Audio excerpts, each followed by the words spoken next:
सज्जनों और देवियों, काजर केरी कोठरी बुड़ता है संसार, बलिहारी ते पुरुष की पैठ के निकरन हार।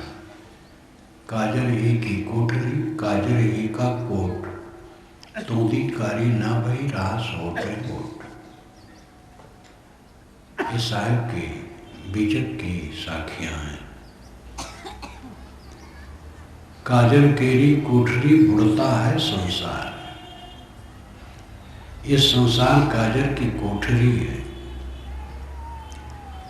बुड़ता है संसार यानी संसार के लोग, जो संसार में आया देह धरा, इस काजर की कोठरी में डूबता है। लेकिन साहब अगली पंक्ति में कहते हैं, बलिहारी ते पुरुष की पैठ के निकरन हार। उस पुरुष की प्रशंसा है जो इस काजर की कोठरी में आ करके निकल जाए साफ साफ। बलिहारी ते पुरुष की, पुरुष का मतलब स्त्री पुरुष वाला नहीं, पुरुष का मतलब जीव, आत्मा। सांख्य दर्शन बहुत पुराना दर्शन है, कपिल जी ने उसका अनुसंधान किया था। उन्होंने जीव के लिए पुरुष ही शब्द रखा है। योग दर्शन में भी, जो 6 दर्शनों में एक दर्शन है, सांख्य दर्शन भी, ये सब 6 दर्शनों में ये 2 दर्शन सांख्य और योग पुरुष शब्द का प्रयोग करते हैं जीव के लिए। वेद में भी आया है, सहस्रीर्षा पुरुषा सहस्राक्ष सहस्रपाद। तो पुरुष शब्द जीव के लिए है, आत्मा के लिए है। पुरुष की परिभाषा की जाती है, पुरुषेते पुरुष, शरीर रूपी पुर में शयन करने से जीव को पुरुष कहते हैं। पुरुषेते पुरुष, शरीर रूपी पुर में, गांव में शयन करता रहता है, इसलिए इसका नाम पुरुष है। किंतु इससे भी अधिक ठोस परिभाषा है, पुरुष पुरुष। पुर और उष मिल करके पुरुष बनता है। पुर पद और उष पद। पुर कहते हैं आगे, उष कहते हैं जलाने को। जो आगे आगे ज्ञान प्रकाश जलाता रहे वो पुरुष है। पुर आगे, जैसे पुरोहित, पुरहित आगे रखा हुआ, बैठा हुआ, चलता हुआ, अगुआ, पुरोहित अगुआ को कहते हैं। हर राजा के पुरोहित होते थे। वो कर्मकांड करने वाले तो होते रहते हैं। राजा का जो पुरोहित होता था वो विद्वान होता था, राजनीति धर्मनीति सब जानता था और अत्यंत प्रगल्भ कुशल प्रवक्ता विद्वान होता था। आज भी पुरोहित हैं, जो मंत्री लोग हैं, प्रधानमंत्री हैं, उनका सलाहकार होता है। पुरोहित की जरूरत होती है, जो आगे आगे चले वो पुरोहित है। तो पुरुष, पुर उष, पुर नाम आगे, उष नाम जलाना, इसीलिए जलाने वाले को उषा कहते हैं। सूरज उगने के पूर्व पूरब तरफ प्रकाश की आभा उठती है, उसको उषा कहते हैं। उषा जलाने वाली, उष जलाना। पुरुष आगे आगे ज्ञान प्रकाश जलाता रहे, वो पुरुष है। स्त्री के शरीर में, पुरुष के शरीर में, नपुंसक के शरीर में, किसी शरीर में हो, जो चेतन है वो पुरुष है। बलिहारी ते पुरुष को, उस जीव की प्रशंसा है जो पैठ के निकलन हाल, इसमें आवे और अपने को साफ निकाल ले जाए। ज्यों की त्यों धर देनी चदरिया। काजर केरी कोठरी बुड़ता है संसार। देह धरे काजर की कोठरी में आए। कर्म बस देह धरना होता है। गर्भ में रहना होता है, गर्भ से निकल करके टट्टी पेशाब में के करना पड़ता है। माता न संभाले तो बच्चा जी नहीं सकता है। जानवर के बच्चे तो उछलने लगते हैं तुरंत, मनुष्य का बच्चा अत्यंत असहाय होता है। लेकिन जब ये प्रौढ़ हो जाता है तो सबसे बलवान होता है। ये इसकी विशेषता है। जन्म लिए, जहाँ जन्म लिए चारों तरफ अज्ञान है, मोह माया है। वही पाठ बच्चे को लोग देते हैं। चारों तरफ राग, द्वेष, विषयासक्ति, लड़ाई, झगड़ा, कलह, चतुरता। कितने लोग अपने बच्चों को चतुरता सिखाते हैं, ठगना सिखाते हैं, धोखा देना सिखाते हैं। एक सज्जन ने कहा, सज्जन ही सबको कहना चाहिए, हमारा लड़का इतना चतुर है कि भुरहरी दूसरे के खेत से मटर की बालियां तोड़ लाता है अपने बछड़े को खिलाने के लिए। वे कितना दुर्भाग्यपूर्ण विचार है। उनका बच्चा इतना चतुर था कि दूसरे के खेत से मटर की बालियां रात रहते रहते तोड़ लाता था, अपनी बछड़ा खिलाता था। उनका बछड़ा खूब बलवान हुआ। चालाकी, चतुरता लोग सिखाते हैं, राग द्वेष सिखाते हैं। चारों तरफ वातावरण विषाक्त है संसार में, और इसमें आकर के अपने मन को संभालना बड़ी बात है, और यही जीवन की सफलता है। आप क्यों कमाते हैं? खाने के लिए। क्यों खाते हैं? जीने के लिए। क्यों जीते हैं? इसका पता नहीं। कमाते हैं, खाते हैं, जीते हैं, और जीवन काल में राग द्वेष करते हैं, मोह माया बढ़ाते हैं, कलह करते हैं, पीड़ित रहते हैं, जीवन भर उलझे रहते हैं। क्या जीवन है? जीवन वह है जिसमें पैठ के निगरन हार इस कालिक की कोठरी में तो आए लेकिन साफ निकले। यही सच्चा भजन है।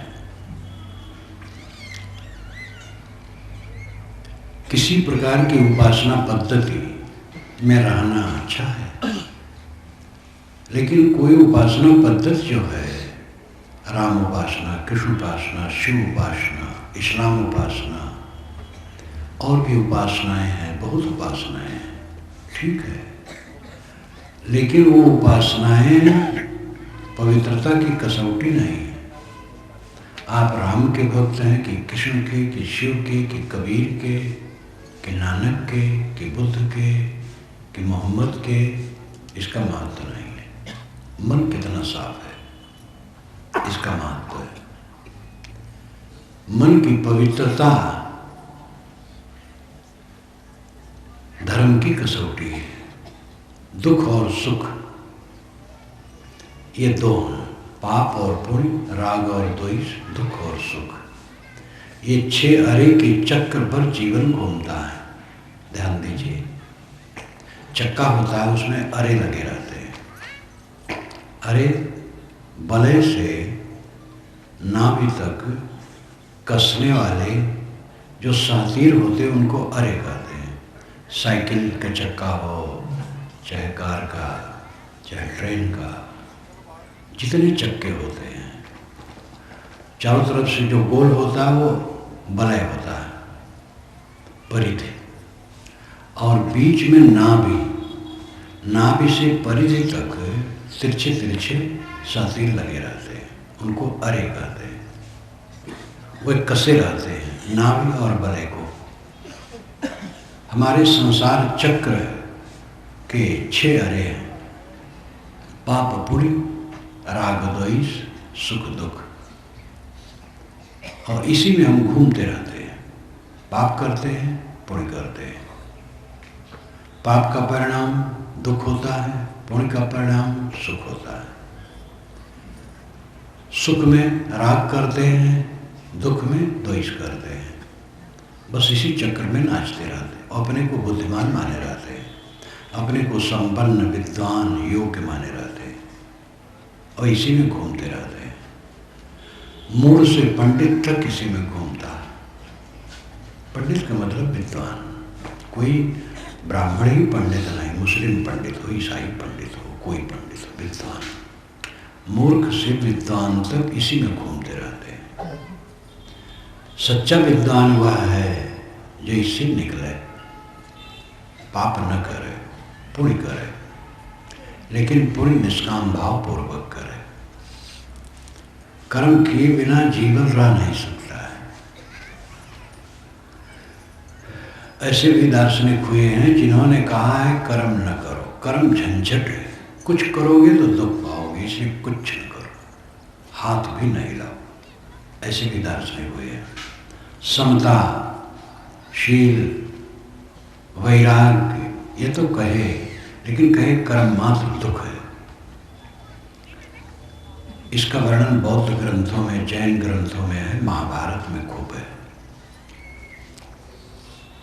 और इसी की प्रतिक्रिया में बुद्ध ने भी कहा, गीता में, महाभारत, गीता महाभारत की चीजें गीता में, महाभारत में बारंबार कहा है। और इसके लिए वेदों में तो बहुत पहले कहा है, कर्म करो और निष्काम भाव से करो। हाथ पैर न हिलाने से बंधन नहीं कटता है, और हाथ पैर न हिलाया जाए तो जीवन का गुजर नहीं होगा। कोई हमारे मुख में ग्रास डाल दे तो घुट तो हमें करना पड़ेगा, लेकिन ये भी अपराध ही है कि कोई हमारे मुख में ग्रास डाले हम न करें। सबको करना चाहिए, कर्मशील होना चाहिए। कबीर साहब ने कहा, कर्म करे और रहे अकर्मी, ऐसी युक्ति बतावे। सदगुरु, सच्चा सदगुरु ऐसी युक्ति बताता है कि कर्म करो और अकर्मी रहो। और यही बात वेद के ऋषि कहते हैं, और कहते नहीं हैं, करते हैं। वेद के ऋषि गाय चराते हैं, दवाई कूटते हैं, भाड़ भूजते हैं, हल चलाते हैं, सब करते हैं। ये तो वर्ण व्यवस्था जब जटिल हुई, पहले वर्ण व्यवस्था तरल थी। ज्ञान विज्ञान वाला ब्राह्मण कहलाता था, शासक क्षत्रिय कहलाता था, व्यवसायी कृषक वैश्य कहलाता था, बाकी लोग शिल्पी कहलाते थे, और अंतिम मजदूर दल था। 5 वर्ग है। वेदों में 5 वर्ग का वर्णन बारंबार है।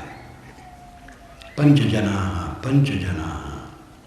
विदेश के विद्वानों ने पंचजन का अर्थ भिन्न किया, लेकिन यहाँ के जो समर्थ विद्वान वेदों के हुए, आज से 700 वर्ष पूर्व साढ़ाचार्य, उन्होंने ब्राह्मण, क्षत्रिय, वैश्य, शूद्र और अंतज किया है। मैंने अपने वेद में, जो मैंने वेद क्या कहते हैं लिखा है, उसमें नाम दिया है ज्ञानी, शासक, व्यवसायी, शिल्पी, श्रमिक। और ये 5 वर्ग के लोग पूरी दुनिया में सब समय रहे हैं और सब समय रहेंगे। ज्ञानी रहेंगे, उसके बाद शासक रहेंगे, व्यवसायी रहेंगे, शिल्पी, कारीगर विविध क्षेत्र के रहेंगे, और श्रमिक, मजदूर दल। मजदूर दल बुरा नहीं होता है। परिश्रम, शरीर से परिश्रम करने वाला मजदूर दल, हम सब मजदूर हैं। और इसमें कोई ऊंच नीच की भावना नहीं थी वैदिक युग में। कहीं कोई अछूत होता है, चारों वेदों में कहीं नहीं लिखा है। और वेद के ऋषि सब गाय चराते हैं, हल चलाते हैं। सीरा जुंजंदी कवियों, वेद का ऋषि कहता है कि कवि यानी अंतर्दृष्टा ज्ञानी सीरा जुंजंदी हल चलाता है। सीर कहते हैं हल को, सिरा बहुवचन में है। ज्ञानी हल चलाता है। कर्म को पवित्र माना गया है, वही उचित है। कर्म के बिना तो अब देखो ये सब आश्रम की व्यवस्था है, सफाई है, स्वच्छता है, प्रबंध है, तो कर्म करने से हुआ है। हाथ पैर बटोर करके सब बैठे होते क्या होता? इसलिए कर्म करना जरूरी है। लेकिन कर्म में आसक्त न हो। आसक्त और कर्म फल भोग की इच्छा न हो। गीता में जो बारंबार कहा गया कि निष्काम कर्म करो, जो लोग नहीं समझते हैं, विद्वान लोग भी आलोचना करते हैं कि गीता का यह कथन गलत है। गलत कह देना तो सरल है, कोई बड़े बड़े महापुरुषों की बात गलत कह दी जा सकती है, लेकिन समझना जरूरी है। जो साधक नहीं होगा वो इस चीज को नहीं समझ पाएगा। साधक समझ सकता है कि निष्काम कर्म किया जा सकता है। जितने संत हुए हैं वैराग्यवान थे और जीवन भर कर्म किए, जो उनकी ड्यूटी थी, जो उनका क्षेत्र था। बुद्ध को देखो, राजपुरुष थे और विरक्त हुए और खप्पन लेके मांग के खा लेते थे, और जीवन भर वे उपदेश किए। घूमते घूमते पटना से चले हैं और गोरखपुर क्षेत्र में जाके एक वन में शरीर छोड़े। महात्मा महावीर जीवन भर साधना किए और धर्मोपदेश किए, और घूमते घूमते बिहार में पावापुरी नाम के गांव में शरीर छोड़े। कबीर साहब घूमते घूमते मगहर में जाकर के 119 वर्ष 7 महीने 26 दिन पूरा करके शरीर छोड़े। चलते चलते जितने महापुरुष हुए हैं निरंतर वो श्रमशील रहे हैं। निष्काम कर्म होता है, ये बात साधक समझ सकता है। उसके मन में कोई कामना नहीं अपने भोग के लिए, लेकिन समाज की सेवा करता है। ज्ञानी पुरुषों ने जो ज्ञान की धारा बहाई है सदा से, वही निर्झर हम लोगों को मिला है और उसी में हम लोगों को सूझ हुई है। निष्काम कर्म करना चाहिए, पाप न करे, बिल्कुल पुण्य करे लेकिन निष्काम होकर करे। ये शुद्धता का रास्ता है। पाप पुण्य क्या है? पाप पुण्य की परिभाषा सांप्रदायिक भी है, जो सबकी सब अच्छी नहीं है, चाहे किसी भी संप्रदाय का हो।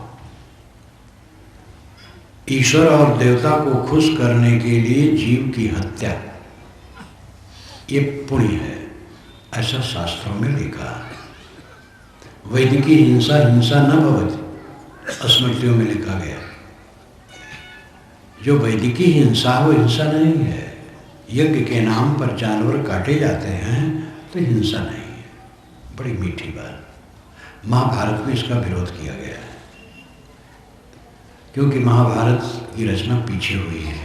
तब तक ये सूझ हो गई थी कि देवता के नाम पर जीववध अपराध है।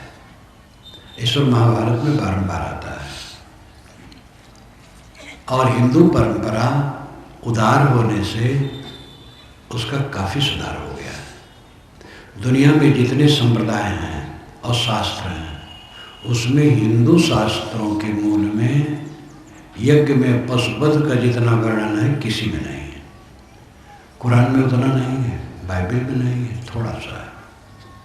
और ईसा तो कोई बल किए ही नहीं और बल के विरोधी रहे। लेकिन वैदिक साहित्य में बहुत है, क्योंकि बहुत पुराना है। किंतु हिंदू समाज उदार होने से वो सब का सब एक तरफ धर दिया। कोई यज्ञ सैकड़ों वर्षों से पशुवध वाला नहीं होता है। आजकल यज्ञ याग होता है, ऐसे हवन तर्पण होता है।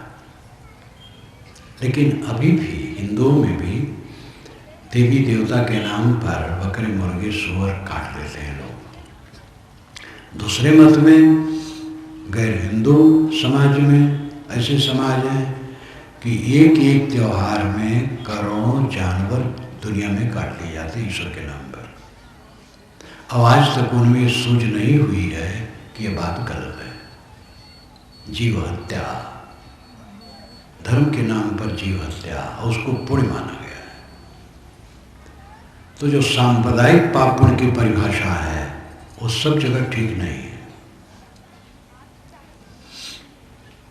पुण्य और पाप की परिभाषा हृदय रूपी शास्त्र से होना चाहिए। पाप क्या है, पुण्य क्या है? अपने मन को मलिन करना पाप है।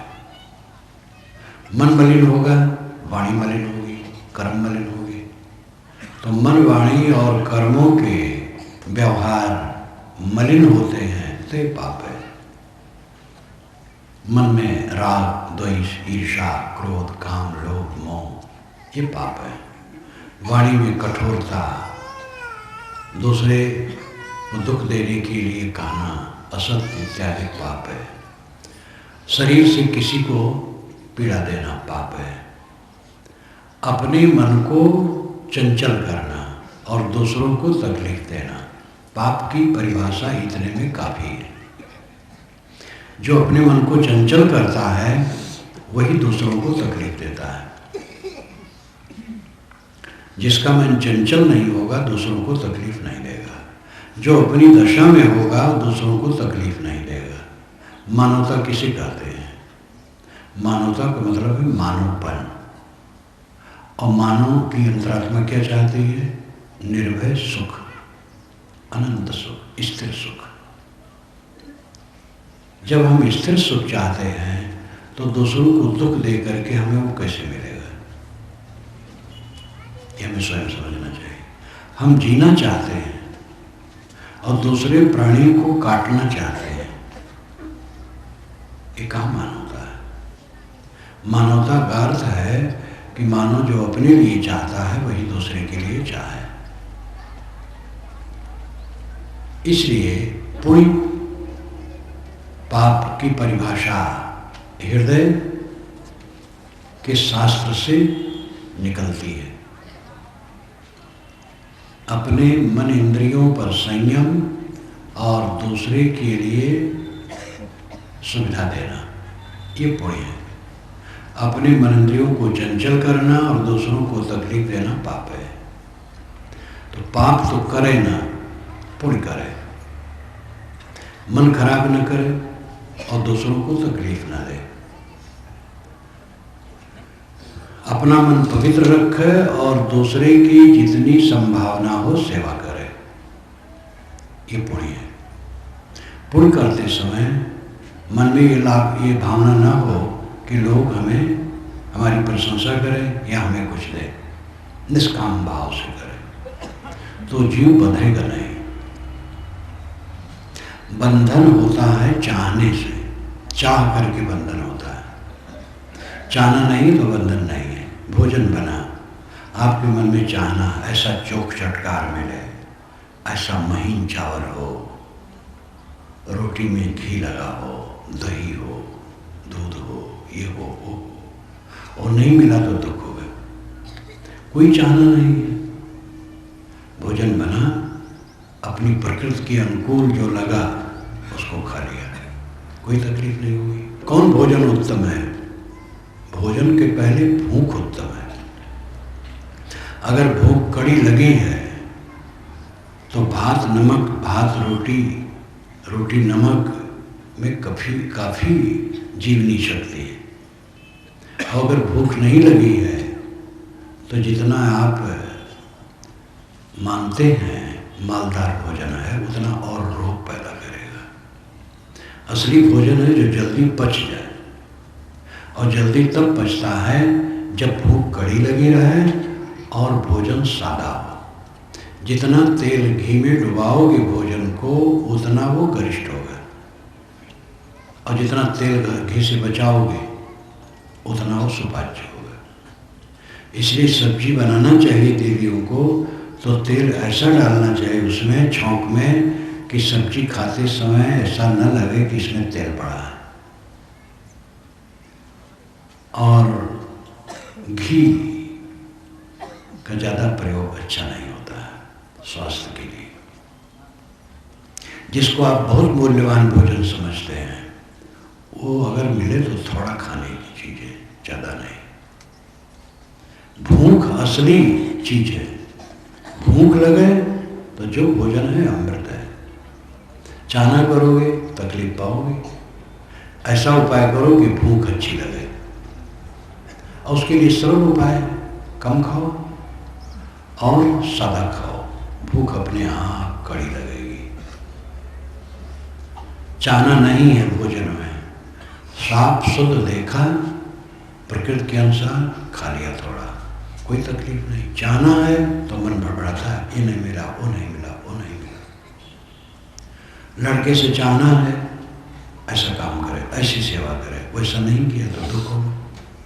कोई चाहना नहीं। लड़के की सेवा कर दी, लड़के को पढ़ाया लिखाया, जो बन सका उसके लिए हम कर दें, वो जो करे संतोष रखे, राय दें, समझाएं। लेकिन जहाँ चाहना करोगे, लड़के से तकलीफ पाओगे, पत्नी से पाओगे, देवियाँ अपने पतियों से दुख पाएंगी। चाहना करने से सब जगह दुख है। अपना कर्तव्य करो, दूसरे के कर्तव्य पर ध्यान न दो। हमारी आदत होती है हम अपना अधिकार देखते हैं और दूसरे के कर्तव्य। होना चाहिए अपना कर्तव्य देखें और दूसरे का अधिकार। लड़के का क्या अधिकार है? लड़के का अधिकार है हमसे पोषण पाने का, संरक्षण पाने का, शिक्षा पाने का। हमारा कर्तव्य है कि उसका हम पोषण करें, शिक्षा दें, स्नेह दें, सन्मार्ग पर चलाएं। अपना कर्तव्य हम देखें, अधिकार न देखें कि लड़के के ऊपर हमारा अधिकार है, उसको ऐसा ऐसा करना चाहिए, उसका ये कर्तव्य है। और ज़्यादातर रोग यही होता है, हम अगले के कर्तव्य को देखते हैं और अपने अधिकार को देखते हैं। अपने कर्तव्य को देखें, दूसरे के अधिकार को देखें, तो क्लेश नहीं होगा। जीवन जीने की चीज़ें होती हैं और जीवन जीने की कलाएं होती हैं, ध्यान दीजिएगा। जीवन जीने की चीज़ें भौतिक वस्तुएं हैं, घर मकान, कपड़े लत्ते, बर्तन, फर्नीचर, अन्न पानी, गाड़ी घोड़ा, ये सब जीवन जीने की चीज़ें हैं। और जीवन जीने की कलाएं हैं संतोष, क्षमा, गम, शील, संयम। सबको जीवन जीने की चीज़ों पर ख्याल है, कलाओं पर ख्याल नहीं है। इसलिए संपन्नता की तरफ तो सभी बढ़ना चाहते हैं, सब समय बढ़ना चाहे हैं, आजकल और बढ़े, क्योंकि विज्ञान युग में ऐसा कुछ प्रयोग हुआ है जिससे उत्पादन बहुत बढ़ा है और नई नई चीज़ें बनती हैं। देख देख के मन लल जाता है लोगों का और उसकी तरफ हाथ पैर सब पटकते हैं। जायज़ नहीं तो नाजायज बटोरना चाहते हैं। चमक दमक बढ़ रही है और दुख बढ़ रहा है। पति पत्नी का बिछुड़न पहले बहुत कम था, नाम मात्र। क्योंकि हिंदू शास्त्र में जो वेद है, प्रथम शास्त्र, कहीं नहीं लिखा है कि पति पत्नी एक दूसरे को तलाक दें, कहीं नहीं लिखा है। ये लिखा है वेद में, बधू को कहा गया है, बधू तू अब अपने माँ बाप के घर से सदा के लिए बिछुड़ रही है और अपने पति के घर से सदा के लिए जुड़ रही है। और उसका प्रभाव था भारतीय परंपरा पर। ब्राह्मण इत्यादि कहे जाने वाले समाज में तो कभी इसका विकल्प होता ही नहीं था कि पति पत्नी दोनों एक दूसरे को छोड़ दें। आज इतना बिगड़ गया है, ब्राह्मण घराने में और संपन्न घराने में ज़्यादा बिगड़ रहा है। ऐसे ऐसे विवाह होते हैं जो 6 महीनों में टूटते हैं और पंचायत होती है और लड़के को लाखों रुपया दे करके छुट्टी लेना पड़ता है। हाथ जोड़ लेता है, भैया ले लो 4 लाख 5 लाख छोड़ दो। ये संताप बढ़ रहा है। यूरोपीय प्रभाव इतना जोर से दबा रहा है कि शास्त्र संत का वचन एक किनारे धरा रहता है। अपने बच्चों को आप पढ़ाते कहाँ? चाहे ब्राह्मण के बच्चे हों चाहे अन्य के बच्चे हों, पढ़ते पढ़ते बस कॉलेज और विश्वविद्यालय गए, जो पढ़ने वाले हैं पढ़ करके नौकरी में गए, धंधे में गए, अपना शास्त्र का ज्ञान ही नहीं, संतों की वाणी ज्ञान नहीं। कबीरपंथी जो हैं उनके घर के बच्चे पढ़ते पढ़ते आगे बढ़े। क्या कबीर साहब की वाणी माँ बाप उनको पढ़ने के लिए प्रेरणा करते हैं? नहीं करते पाते। कोई करता होगा तो पढ़ते पढ़ते तो पढ़ गए, और पढ़ाई में यूरोपीय सभ्यता व्याप्त है, इसलिए जो जीवन का असली हिस्सा है वो पढ़ नहीं पाते और कोरे कोरे रह जाते हैं, इसलिए दुख बढ़ रहा है। जरूरी है आप अपने बच्चों को धर्म ग्रंथ पढ़ाते रहें।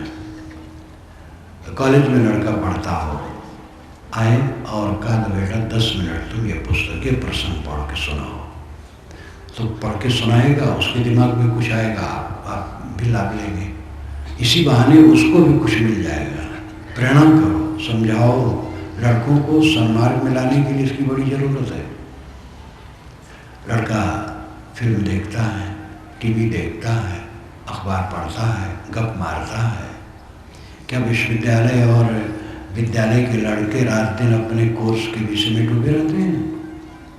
उसी क्रम में अगर धर्म के ग्रंथ भी कुछ पढ़ाए जाएं तो उनके विचारों में परिवर्तन आएगा। जैसा हम सुनते हैं, पढ़ते हैं, वैसे सोचते हैं और वैसे करते हैं। इसलिए आप लोगों को चाहिए बच्चों को धार्मिक ग्रंथों को पढ़ाना, उनके विचारों में फर्क निश्चित ही आएगा। तो पाप बिल्कुल न करो, छोड़ो इसको। पर स्त्री पर कभी कुदृष्टि न करो, स्त्रियां पर पुरुष पर कुदृष्टि न करें, इसके लिए बहुत सशक्त रहें। दोनों से संपर्क में न रहें, पर स्त्री के संपर्क, पर पुरुष के संपर्क। अब आजकल ये हैजा है, संग दोष, सहशिक्षा है और सहकर्म है। पढ़ाई में सहशिक्षा है, प्राइमरी से लेकर के विश्वविद्यालय तक लड़के लड़की एक साथ पढ़ते हैं और एक साथ पढ़ते हैं। जवानी में अंग फड़कता है, अंग मिलन की चेष्टा होती है, जहाँ मन लगा बह जाते हैं। सहकर्म है, ऑफिस में लड़के लड़की जवान जवान काम करते हैं, कारखाने में काम करते हैं, दुकान पर काम करते हैं, हर जगह बढ़ रहा है और इसको रोका नहीं जा सकता है, क्योंकि नारियां न पढ़ें ये गलत था। वैदिक युग में ऐसा नहीं था, वैदिक युग में तो पढ़ाई थी नहीं। गुरु शिष्य को सुनाता था और शिष्य सुन करके आगे बढ़ता था। किताब नहीं थी, पढ़ना लिखना लोग नहीं जानते थे, लेकिन विद्वान होते थे। गुरु शिष्य के प्रवाह में ज्ञान चलता था और उसमें नारियां भी पढ़ती थी। इसीलिए वेदों की रचनाओं में 1 दर्जन से अधिक नारियों का हाथ है। वेद मंत्रों की रचयिताएं 1 दर्जन से अधिक नारियां हैं, अपाला घोषा इत्यादि। वेद क्या कहते हैं कि भूमिका ही में इसको दिया गया है। जो आज के शंकराचार्य कहते हैं कि स्त्री और शूद्र को वेद में अधिकार नहीं है, तो जब अधिकार नहीं है तो वेद के मंत्रों को बना कैसे दी? वेद मंत्र बना सकती है, पढ़ नहीं सकती है। महाभारत में आता है, सुरभा जनक की सभा में पहुंचती है, बड़ी तेज तर्रार है, सुंदरी है, युवती है, ज्ञानी है, सन्यासिनी है और दंड धारण करने वाली सन्यासिनी, बड़ी तेज तर्रार है। जीवन मुक्त है जनक, इसलिए सुना तो परीक्षा लेने आए। इतना प्रभाव डाली उन पर सभा में। पहले तो आई भोजन जन की, विश्राम की, सभा में बैठी और ऐसा प्रभाव डाली कि जनक सिमट जैसे गए। लेकिन जनक ने अपना भाषण जो किया वो बेरुखाई का था। वो सब कहने के यहाँ अवसर नहीं। महाभारत में लिखा गया है, 4-5 महीने में आप उसको पाएंगे। महाभारत बहुत अद्भुत ग्रंथ है, छपे तो आप लोग सब रखिए और पढ़िए। एक ही जिल्द में पूरा महाभारत का सब विषय है। जब सुलभा ने अपना प्रवचन शुरू किया है तो जनक की सिट्टी बिट्टी फूल गई है। और इसने इतना संयमित कहा है, और उस महाभारतकार ने लिखा है कि जनक की कट भाषा से सुलभा को थोड़ा भी प्रकंप नहीं हुआ, और वह संयत भाषा में बोलती रही और कहती रही कि जीवन मुक्ति का ही लक्षण है सब। फटकारी भी है। उसमें आता है कि वो दंड धारणी, उसने कहा जनक मैं आज किसी सोने घर में मिथिला में रहूंगी और कल चली जाऊंगी, मैं घूमती रहती हूँ। वो सन्यासिनी और दंड धारण करने वाले सन्यासिनी, जैसे दंडी बाबा आप देखते कभी कभी, सन्यासियों में जो दंड धारण करते हैं उनके लिए थोड़ा सा बड़ा प्रबंध रहता है, बड़ी सावधानी बरतनी पड़ती है। दंड कंधे पर रखेंगे, सोएंगे तो किसी खूंटी पर रखेंगे, 2 खूंटियाँ हो उस पर टांग दे, बीच में रख देंगे, जमीन पर रखने का नियम नहीं है। दंड का एक कर्मकांडात्मक विधान है, तो इसलिए कम सन्यासी दंडी होते हैं, वो सब निभाना पड़ता है। और वो दंडी सन्यासिनी थी। मैंने तो उसकी मीमांसा में लिखा है कि स्त्री और शूद्र वेद और सन्यास में अधिकारी नहीं है, तो कैसे अधिकारी है? सन्यासिनी और जनक को हिला दी। तो ये सब भी बातें विचार रही हैं। पाप न करे, पाप से अपने को हरदम बचाओ, पाप हमें खाएगा।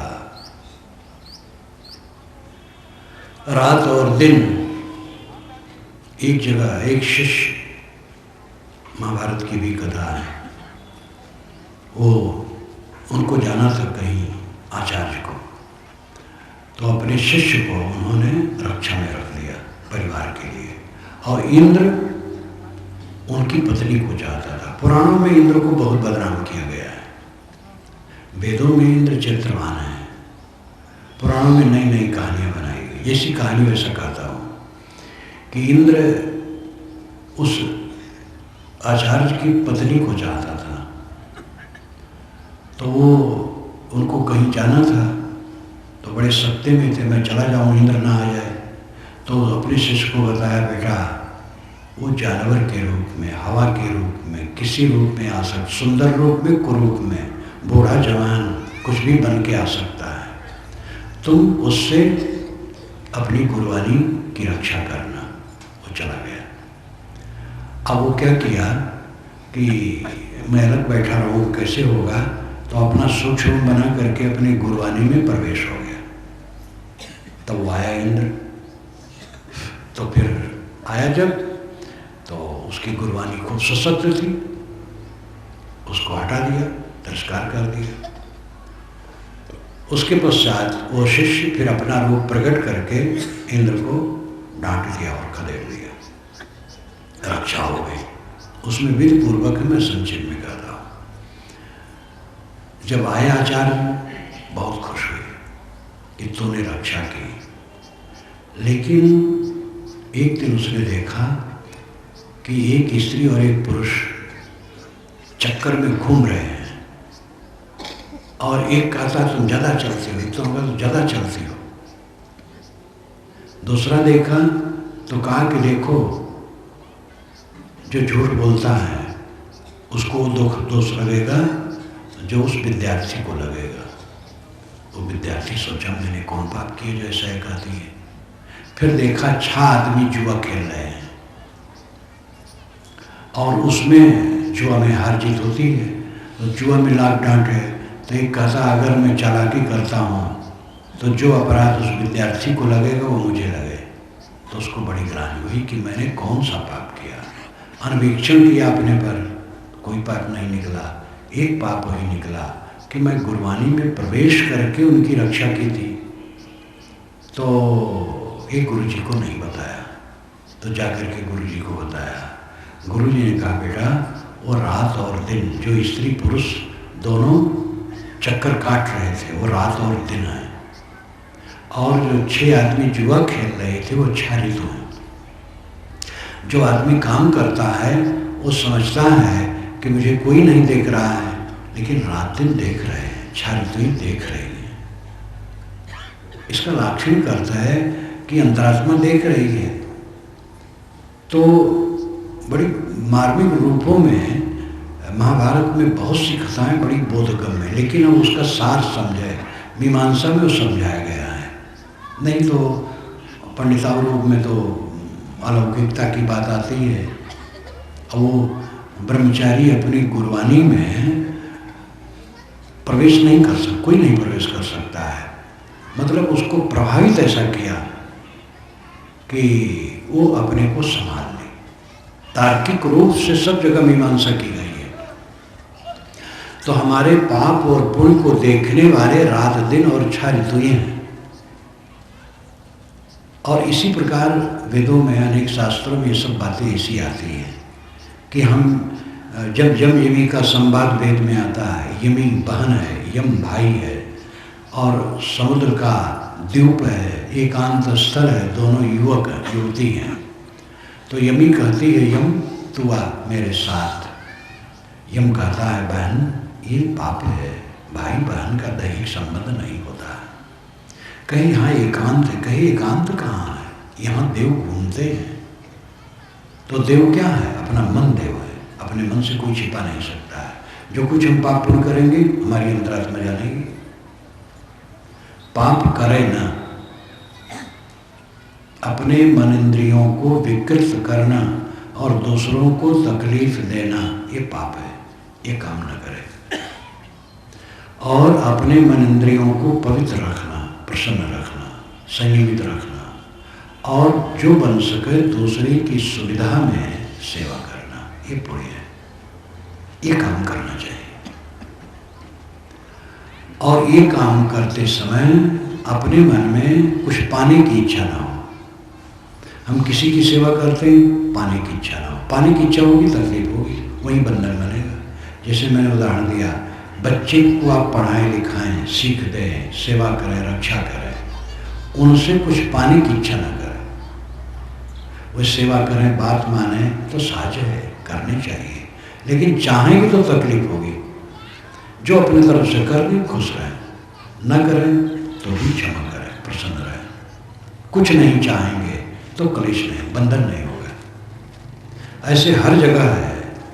जब हम कुछ करते हैं किसी के लिए और बदले में चाहते हैं तो बंध जाते हैं, और कुछ नहीं चाहते केवल सेवा करते हैं तो अपने कोई कमी थोड़ी होती है। एक उदाहरण लो, आप घर में 8 लोग हैं और 8 लोगों में आप मेहनत करें, अपनी ड्यूटी के अनुसार काम करें और कुछ न चाहें, तो क्या आपको भोजन नहीं मिलेगा, कपड़े नहीं मिलेंगे, सोने की जगह नहीं मिलेगी, सब कुछ मिलेगा। कुछ न चाहेंगे हल्के रहेंगे, कुछ न चाहेंगे तो शिकायत नहीं करेंगे, कुछ न चाहेंगे तो कलह नहीं करेंगे। चाहना ही जलाती है, तकरार कराती है, लड़ाई झगड़ा कराती है, कलह कराती है, कटवचन कहलाती है। जो निष्काम रहता है वो प्रसन्न रहता है। कर्म करे और रहे अकर्मी, साहब ने कहा। तो ये जो गीता या कबीर के वचन, वेद, शास्त्र, बुद्ध वचन, कहीं भी बात आती है, कर्म करो और निष्काम रहो, ये गलत नहीं है, यही तो रास्ता है और दूसरा रास्ता नहीं है। कुर्वन्नेवे कर्माणि जिजी विशेषतम समाः एवं तो नाने से तो न कर्म लिप्यते नरे, ये वेद का मंत्र है। कर्म करते हुए पूरा जीवन जीने की इच्छा रखो। तुम्हारे लिए यही रास्ता है कि उसमें निष्काम रहो। न कर्म लिप्यते नरे, मनुष्य कर्म में लिपायमान न हो, यही रास्ता है। कर्म न करो, काम कैसे बनेगा? और कर्म करो, आसक्त रहो तो दुखी होगी। इसलिए पाप न करे, पुण्य करे, लेकिन निष्काम रहे, तो राग द्वेष नहीं होगा। राग द्वेष नहीं होगा तो दुख नहीं होगा। पाप पुण्य, राग द्वेष, सुख दुख, ये 6 अरे के चक्र पर हमारा भाव चक्र घूम रहा है। हम पाप करते हैं, पुण्य करते हैं, पाप के फल में दुख मिलता है, पुण्य के फल में सुख मिलता है। दुख में द्वेष होता है, सुख में राग होता है, और इसी में हम डूबते उतराते मर जाते हैं और चले जाते हैं, और किसी काम लायक नहीं। चाहे हम साधारण हो चाहे ज्ञानी हो, अगर इसी में घूमते, हम वेद शास्त्रों के बड़े विद्वान हैं, लेकिन पाप पुण्य में उलझे हैं, पाप करते हैं और पुण्य भी करते हैं और सकाम करते हैं, तो राग द्वेष होगी और सुख दुख के उलझन में मरेंगे। लेकिन पाप से अपने को बचाते हैं, निष्काम होकर पुण्य कर्म करते हैं, तो राग नहीं करेंगे, द्वेष नहीं करेंगे, इसलिए सुख दुख से ऊपर रहेंगे। जीवन में सुख दुख आते हैं, अनुकूलता ही सुख है और प्रतिकूलता ही दुख है, और सुख दुख कुछ नहीं है। दैहिक दुख कुछ ऐसा होता है जो अनुकूलता प्रतिकूलता से हट कर है, जैसे कि चोट लग गई, तो इसमें अनुकूलता प्रतिकूलता की बात नहीं, तो चोट लग गई, दुख लगेगा। लेकिन हमें किसी ने आदर नहीं दिया और हमें दुख लगा, तो ये मन की बात है। किसी ने आदर दिया तो हम उसमें मोह हो गए, ये हमारे मन की बात है। ज़्यादातर सुख दुख हमारे मन के अविवेक का परिणाम है। दैहिक दुख जब बुखार, बीमारी, चोट या और भी किसी कारण से हो जाता है, ये दुख बांधते नहीं हैं। मन के राग द्वेष के दुख बांधते हैं।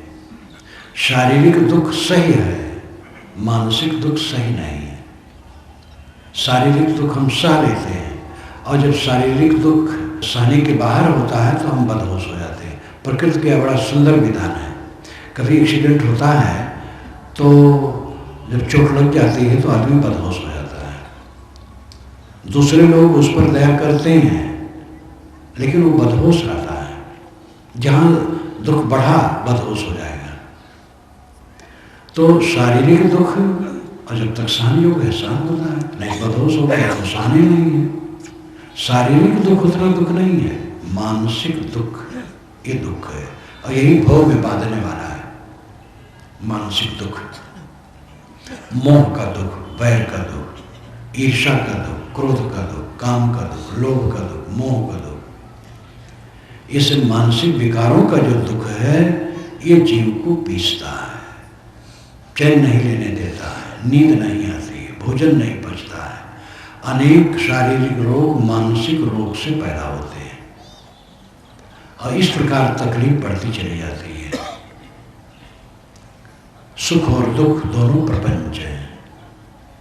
शारीरिक दुख आया, विवेकवान उसको साथ छेड़ देता है। मानसिक दुख है ही नहीं, कहीं मोह नहीं, कहीं बैर नहीं, कहीं राग नहीं, कहीं द्वेष नहीं, कोई हानि लाभ की चिंता नहीं।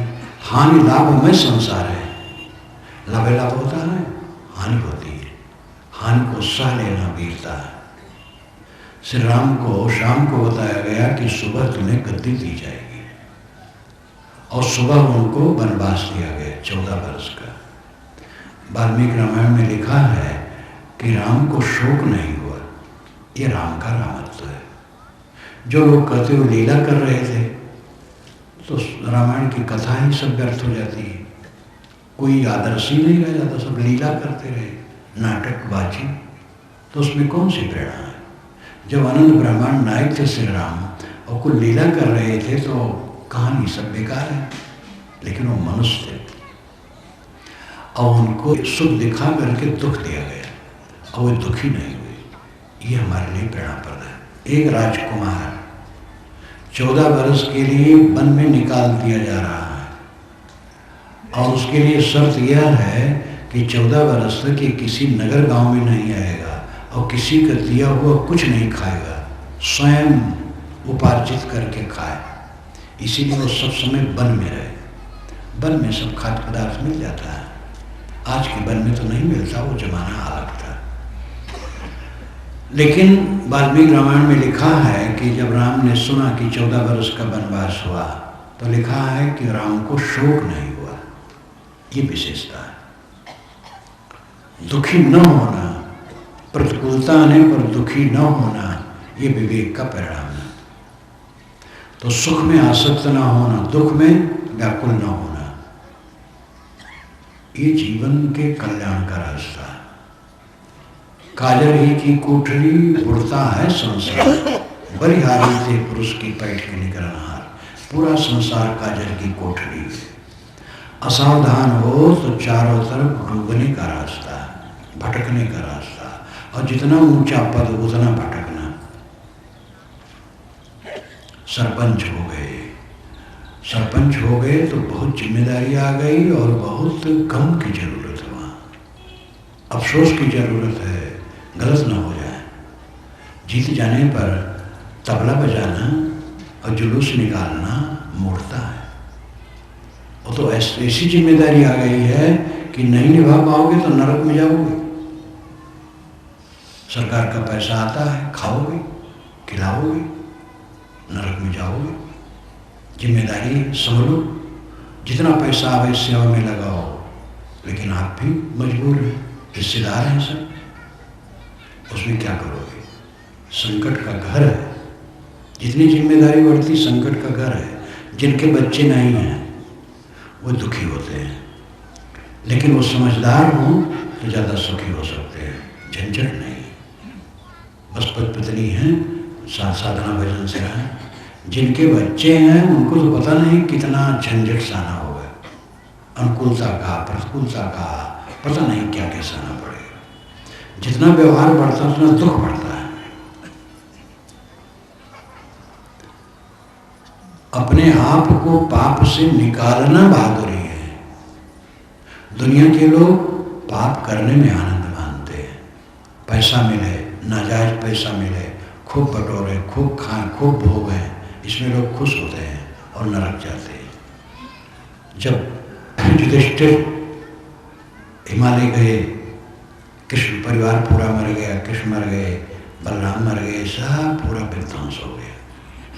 अर्जुन सुने तो बहुत दुखी हुए और द्वारिका जा करके बूढ़े बच्चे स्त्रियों को ला करके हस्तिनापुर बसा दिए। और युधिष्ठिर कहे अब जीवन में रहना अच्छा नहीं है, तो पांचों द्रौपदी को लेकर के चले गए हिमालय। पहले द्रौपदी गिरी, वो मर गई। फिर 4 भाई गिरे और मर गए। फिर इंद्र आए रथ लेकर के कि चलिए स्वर्ग। उन्होंने कहा मैं स्वर्ग क्या चलूँ, जहाँ भाई लोग हैं वहाँ चलूँगा, अकेला स्वर्ग में नहीं जाऊँगा। कई भाई लोग पहुँच गए हैं स्वर्ग में, चलो। ले गए तो देखिए दुर्योधन एकदम दिव्य आसन पर बैठा, अनेक सेवा में लगे हैं। उनको बड़ा दुख हुआ कि अपराधी आदमी को इतना श्रेय दिया जा रहा है। तो उनको ले जाकर के नरक की तरफ युधिष्ठिर को दिखाए तो टट्टी, पेशाब, मांस, रक्त का कीचड़ चारों तरफ, त्राय त्राय। युधिष्ठिर कहे कि यहाँ तो बड़ी दुर्गंधी, बड़ा दुख है, कैसे ले आए? कहे राजा को नरक में जाना पड़ता है। जितने राजा होते सब नरक में जाते। महाभारत काल में खूब सबको रगड़ा है। तो तब से राज से नरक, ये तो कहावत है, और क्षेत्र में कहावत है, यहाँ भी होगी बात। तब से राज से नरक। आप कुछ मेहनत किए, कुछ बल मिला तो राजकाज मिला, अब नरक का नंबर आएगा, क्योंकि राजकाज में संभाल तो पाएंगे नहीं। इसलिए दुनिया की चीज मिले तो खुश होने की जरूरत नहीं है। सावधान रहो, गमगीन हो, पाप ना करो, अपने को संभालो। खुशी क्या है? दुनिया की बहुत चीज न मिले तो क्या भोजन नहीं मिलेगा? जिनको आप धनी कहते हैं वही खाते हैं, जो निर्धनी नहीं खाते हैं। आपके गांव में है कोई 1-2 धनी होगा, नहीं भी हो, लेकिन जो धनी नहीं कहलाते हैं वो भी कमाते खाते हैं। दुनिया की संपन्नता आध्यात्मिक दृष्टि से अपनी ऊंचाई नहीं है। अपनी ऊंचाई है अपने को पाप से निकालना, और 4 दिन के बाद ये भीड़ भड़का छट जाएगी। जीव अपने कर्म बंडल को लेके जाएगा, भोगेगा। न बाल बच्चे साथ देंगे, न राजकाज साथ देगा, न महल साथ देगा। सब जहाँ के तहाँ रह जाई हैं, तन पेड़ा न आई है, काम पंछी उड़ जाई है। देखने भर का सब है, बस तमाशा, और कुछ जीव के साथ नहीं। जो सदैव इन बातों को ध्यान में रखेगा वो पाप से बचेगा, वो कालिक से बचाएगा अपने को। चारों तरफ कालिक की कोठरी है संसार, और इस कोठरी में से अपने को निदाग निकालना सबसे बड़ी बहादुरी और भजन है। फिर आप उपासना के अनुसार कुछ कहो, कुछ जपो, मंत्र जपो, पाठ करो, अच्छा है, लेकिन इस पर ध्यान रखो कि मन कैसा है। मन निर्मल है, निर्मलता की तरफ बढ़ रहा है तो भजन हो रहा है, और मन निर्मलता की तरफ नहीं बढ़ रहा है, राम रहीम चाहे जो कहो, कुछ नहीं हो रहा। चाहे जितना वेश बनाओ, चाहे जितना पाठ करो, चाहे जितना कुछ करो, कुछ नहीं हो रहा है। मन निर्मल हो रहा है तो बस सफल हो रहे हैं। काजर ही की कोठरी, काजर ही का कोट, तोदीकारी ना भई रहा सोटे ओट। काजर की कोठरी शरीर है, काजर का किला संसार है, इसमें तोदीकारी नहीं हुई, मन मैला नहीं हो। तोद पेट, पेट से अर्थ है मन। लोग कहते भैया वो मीठी बात भले करें लेकिन उनका पेट ठीक नहीं, तो पेट का मतलब मन ठीक नहीं है। तो तोदीकारी ना भाई, मन मैला नहीं हुआ, रहा सोटे ओट, क्योंकि वो आधार लेके रहा। संत का आधार, गुरु का आधार, सदग्रंथ सत्शास्त्र का आधार, साधन भजन का आधार जो लेके रहेगा उसका मन मैला नहीं होगा। सतत जागरूक रहने की आवश्यकता है। चारों तरफ हमारे विकारों का प्रवाह है, भटकने भटकाने वाले चारों तरफ हैं। अपना मन अनादिकाल से वासित है दुनिया में। सतत जागरूक रहने वाला अपने आप को बचा सकता है, और जितना बचा ले जाओ वही बहादुरी है। अंत में कोई किसी के साथ देगा नहीं, जो अपना कर्म होगा वही फल आगे चलेगा। इसलिए हम लोगों के जीवन की सफलता है अपने को पाप से बचाएं, कालिक से बचाएं। पाप का और पुण्य का संक्षिप्त स्वरूप बताया गया, सब जानते हैं, याद दिलाना है। अपना मन खराब करना और दूसरों को तकलीफ देना पाप है। अपना मन पवित्र रखना और दूसरे की सेवा करना पुण्य है। इस मार्ग में जो चलेगा वो निष्पाप रहेगा और सुखी रहेगा। इसी के साथ मैं अपनी वाणी को विराम देता हूँ।